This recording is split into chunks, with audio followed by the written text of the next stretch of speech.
Kapwa silang nadayuhan pagkatapos magkaroon ng pakana na sila'y patayin. Ang mga pagkakatulad sa pagitan ni Moises at Jesus sa mga nabanggit ay di lamang di katanggap-tanggap sa mga ito, bagkus maging pati na rin sa ibang mga mahahalagang bagay. Kabilang dito ay ang natural na pagkapanganak, ang buhay may pamilya, at ang kamatayan ni Moises at Muhammad. Subalit si Jesus ay iba. Bukod pa rito, si Jesus ay paniniwalaan ng kanyang mga tagasunod na anak ng Diyos at hindi lamang bilang isang propeta ng Diyos na katulad ng paniniwala kina Moises at Muhammad, gaya ng paniniwala ng mga Muslim kay Jesus bilang isang propeta.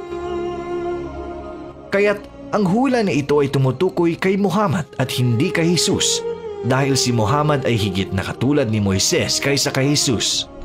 Gayon din, sino man ay makapapansin sa Ebanghelyo ni Juan na ang mga Hudyo ay naghihintay sa katuparan ng tatlong mga natatanging hula.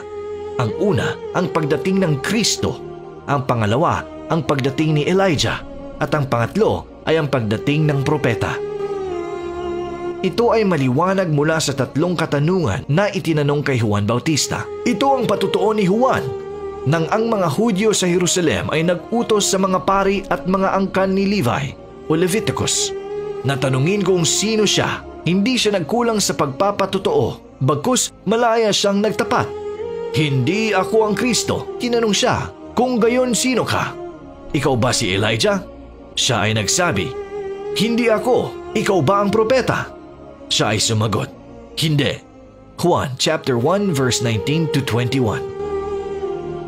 Kung titingnan natin sa Bibliyang mayroong ibang referensya, makikita natin sa talababa kung saan matatagpuan ang katagang ang propeta.